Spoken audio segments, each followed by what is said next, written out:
everyone, welcome back to Chelsea Fan TV. My name is Nina. Welcome to a fan cam.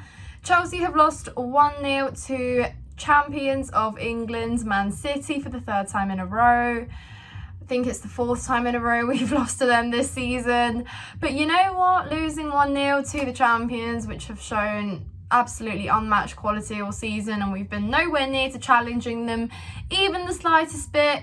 They cut our dreams short from both domestic cups, beat us home and away, and when you look at the quality they play with, even with their second team or third team or whatever you want to call them, it's admirable. You know, you just got to clap for it, because when you see the depth that they have in this squad as well, I think there was a moment where the camera showed City's bench, and it blew my mind how you have that quality sat on the bench and you're also putting on a good performance on the pitch as well, with the rest of the players you've put out.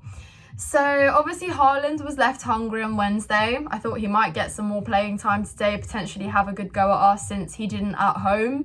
But Alvarez was equally hungry. You know, he was a super sub on Wednesday against Real Madrid when they absolutely thrashed and bullied them, you know, at home. And so I thought Alvarez could equally punish us today. You know, he's had a very good involvement this season with goal scoring across all competitions. You know, he is such a young, talented player. So yeah, we had reason to be scared. But I think all of us went into this game with very little confidence, you know, for the right reasons. So to come out with 1-0 defeat to the champions, yeah, fair enough. I guess that's a positive, because that's just where we're at this season, really. That's just how we reflect on defeats and performances of such. So yeah, I guess not that bad, really. Starting lineup, of course, we just know that Gallagher seems to be the new star boy in Mount's absence. Frank Lampard adores Gallagher, and of course will play him time and time again. Sterling too. And yes, I know that Sterling scored 2 goals against Forest. I'm very aware of that.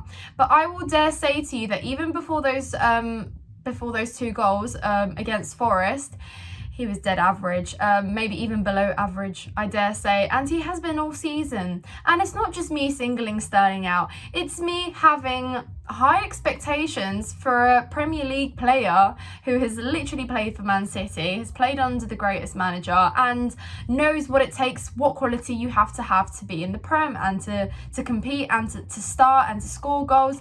And he just really hasn't lived up to that role all season. You know, yeah, he's scored a few goals, probably, you know, more significantly than anyone else.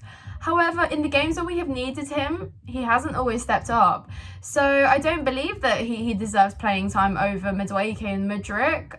No, in fact, I would have started them. But again, Lampard doesn't like to start them. I will never know how, so I just have to accept it and just wait for them to get subbed on in the 70th minute every single game, and do so until the rest of the season with the couple games we have to go.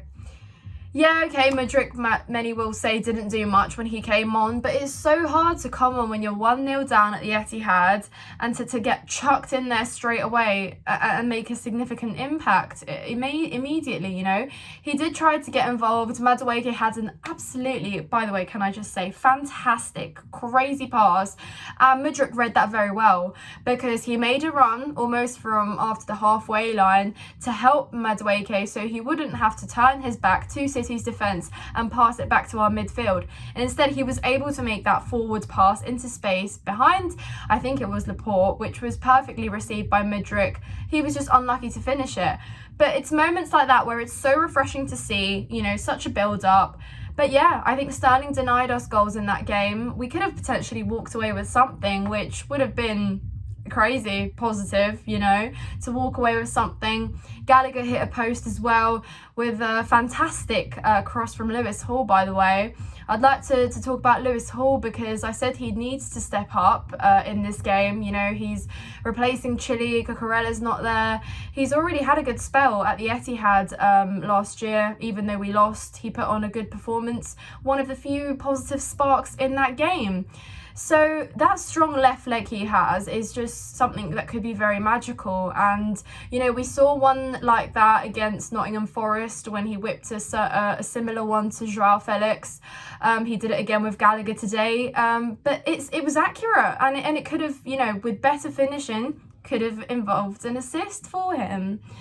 So yeah, like I said, it's the youngsters that I'm taking, you know, positives from these games. You know, it's been like that for a while now. So fair enough. You know, Lewis Hall deserves some praise as well today. He did what he needed to do, was unlucky. He also attempted a long shot. I've been saying this. No one from Chelsea has attempted any long shots of any kind this season because we're fearful and we don't do it. You know, we'd rather pass it left, right, backwards, but we won't shoot from outside the box.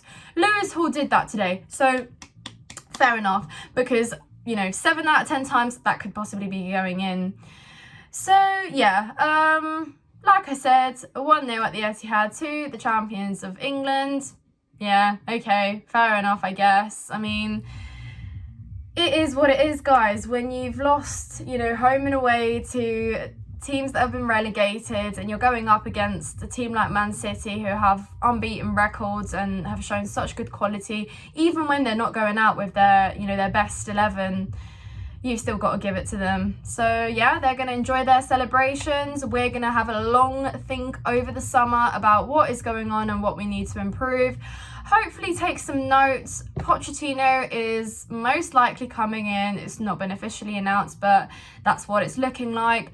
And you know what? He's got a big job on his hands, but we will wait and see. So yeah, guys, thank you very much for watching this video. Like and subscribe to Chelsea Fan TV.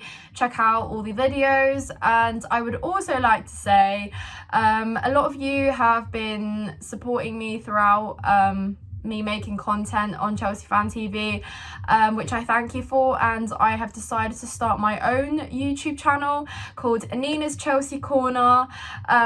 It's going to be all things Chelsea, guys, just me delivering my honest views. You know, I talk about Chelsea a lot, so I've created that for that reason. So please go over, subscribe, and I will be making lots of Chelsea content. So if that interests you, please go over and check it out.